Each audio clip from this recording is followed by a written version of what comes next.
Au cœur du village de Soba, niché au pied du mont Tenakuru, vivait une jeune fille nommée Punyere, belle femme en langue mourée. Sa beauté était remarquable, avec ses grands yeux noirs et son sourire éclatant, mais ce qui la distinguait vraiment des autres jeunes filles, c'était son intelligence et sa sagesse.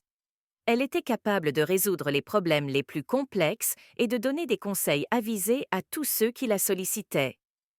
Un jour, un conflit éclata entre deux familles du village. Les querelles s'enflammèrent et la tension monta, menaçant de déchirer la communauté. Pounière, préoccupée par le sort de son village, se rendit sous l'arbre à palabres. Avant de continuer notre histoire, si vous aimez ce que nous vous proposons sur cette chaîne, prenez 1 minute pour vous abonner et nous laisser un commentaire. Si vous n'avez rien à dire, dites juste merci en commentaire et cela nous aidera grandement. Un grand baobab au centre du village, où les anciens se réunissaient pour régler les différends.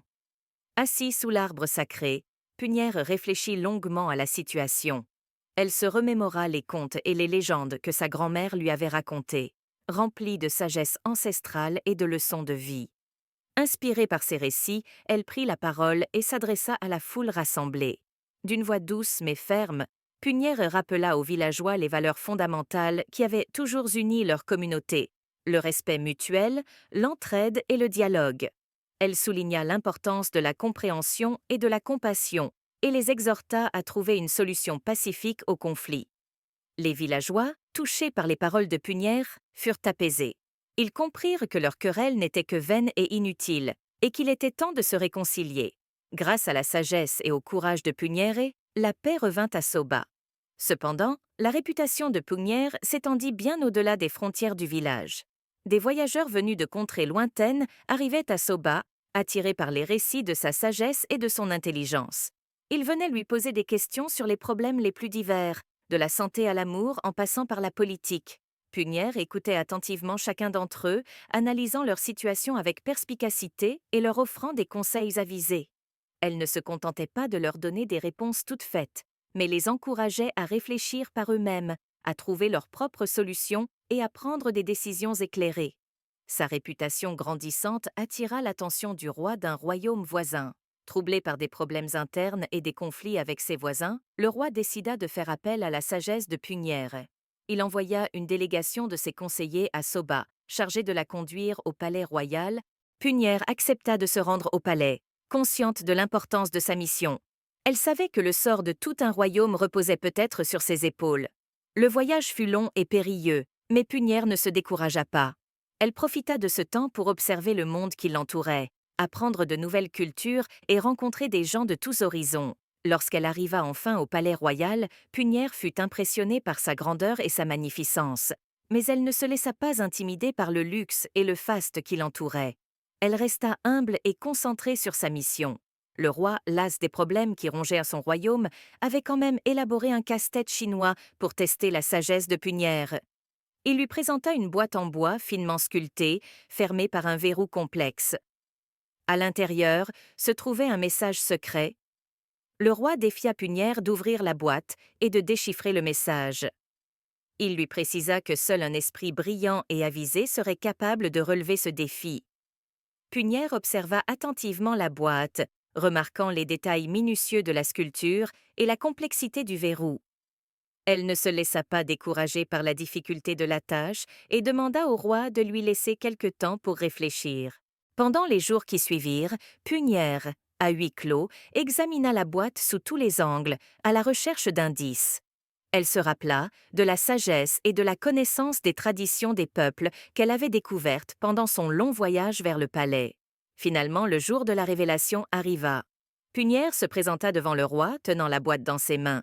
Elle expliqua qu'elle avait observé que les motifs sculptés sur la boîte représentaient des constellations du ciel nocturne. En disposant des étoiles sculptées dans le bon ordre, elle avait réussi à débloquer le verrou. À l'intérieur de la boîte, un parchemin jauni par le temps portait un message énigmatique. Punière lut attentivement le message et comprit qu'il s'agissait d'une parabole sur l'unité et la coopération. Le message expliquait que les problèmes du royaume ne pouvaient être résolus par la force ou par l'individualisme. Seule l'union du peuple et la collaboration entre toutes les parties prenantes permettraient de ramener la paix et la prospérité. Punière interpréta le message avec sagesse, et le roi se rendit compte que depuis tout ce temps, il avait lui-même la solution du problème sous le nez. Il exposa maintenant les problèmes qui tourmentaient son royaume. Punière l'écouta attentivement, posant des questions précises et réfléchissant profondément à chaque aspect de la situation. Elle proposa au roi un plan d'action basé sur les principes d'unité et de coopération. Elle suggéra d'organiser un grand rassemblement où toutes les personnes du royaume seraient invitées à se réunir et à discuter ouvertement des problèmes qui les concernaient. Le roi, impressionné par la sagesse et la perspicacité de Punière, accepta sa proposition. Le rassemblement eut lieu et fut un grand succès. Les gens exprimèrent librement leurs préoccupations et trouvèrent ensemble des solutions pacifiques aux conflits qui les divisaient. Grâce à la sagesse de Punière et à la collaboration du peuple, le royaume retrouva la paix et la prospérité. Le roi régna avec justice et équité, inspiré par les enseignements de Punière. La réputation de Punière s'étendit dans tout le pays, et elle fut connue comme la gardienne de la sagesse. Le roi, profondément reconnaissant envers Punière pour avoir sauvé son royaume, voulut la récompenser généreusement. Il lui offrit des coffres remplis d'or et de bijoux, des vêtements somptueux et des terres étendues. Il lui proposa même de rester au palais en tant que conseillère royale, lui promettant une vie de luxe et de confort. Punière, touchée par la gratitude du roi, le remercia chaleureusement de ses offres généreuses. Mais elle expliqua qu'elle ne pouvait accepter ces cadeaux, car son véritable bonheur résidait dans la simplicité et la vie auprès de son peuple. Elle lui rappela que sa mission était de partager sa sagesse et d'aider ceux qui en avaient besoin, et que cela ne pouvait se faire que si elle restait libre et accessible à tous. Le roi, admirant la sagesse et l'humilité de Punière, respecta sa décision. Il lui offrit un cheval magnifique et des provisions pour son voyage, et la laissa partir avec sa bénédiction.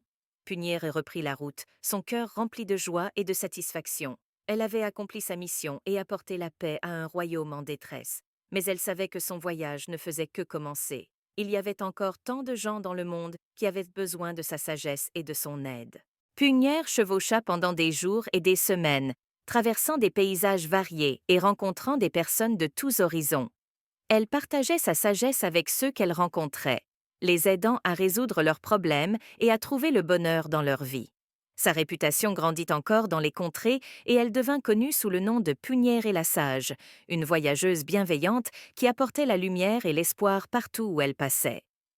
Punière retourna à son village natal.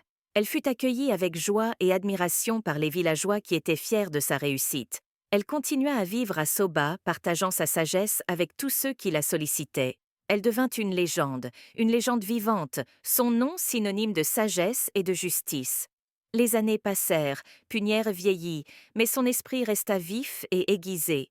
Elle prit sous son aile une jeune fille du village nommée Poco, remarquée pour son intelligence et sa curiosité. Punière lui transmit ses connaissances, lui racontant les histoires et les leçons apprises au fil de sa vie. Un jour, un cavalier arriva à Soba, porteur d'une nouvelle inquiétante. Le royaume voisin, jadis paisible sous la direction du roi éclairé, était à nouveau plongé dans le chaos. Le roi était mort, laissant un fils inexpérimenté et cruel sur le trône.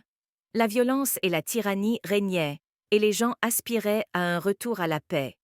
Le message adressé à Punière était une supplique.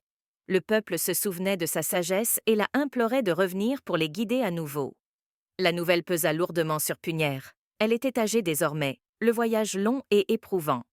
Mais face aux souffrances du peuple, elle ne pouvait rester inactive. Soutenue par Poco et encouragée par les villageois, Punière prit la décision de retourner au royaume. Le voyage fut difficile, son corps fatigué par les années. Pourtant, sa détermination restait inébranlable. Elle savait qu'elle devait accomplir sa mission, transmettre une nouvelle fois la flamme de la sagesse et de la justice. En arrivant au royaume, Punière constata l'ampleur de la misère. Le peuple était appauvri et effrayé. Le jeune roi, entouré de conseillers corrompus, se complaisait dans le luxe et l'opulence, aveugle aux souffrances de ses sujets. Punière ne put accéder directement au roi. Les conseillers, craignant son influence, la repoussèrent. Mais Punière ne se découragea pas. Elle décida d'agir dans l'ombre, semant des graines de sagesse et d'espoir parmi le peuple. Elle se rendit dans les villages, s'entretenant avec les gens, les encourageant à ne pas perdre espoir. Elle leur racontait des histoires, des récits de courage et de justice, leur rappelant les valeurs d'antan. Poco, à ses côtés, apprenait rapidement, assimilant la sagesse de Punière et la transmettant à son tour. Les paroles de Punière trouvèrent un écho dans le cœur du peuple. Un vent de contestation soufflait doucement, grandissant de jour en jour. Les gens commencèrent à se rassembler, à discuter, à s'organiser. Parallèlement, Punière tenta de contacter des personnes influentes au sein du palais. Elle rencontra des nobles et des fonctionnaires lassés de la tyrannie du jeune roi. Elle leur parla de justice et de prospérité, leur rappelant le règne paisible du défunt roi. Ces paroles eurent un impact inattendu.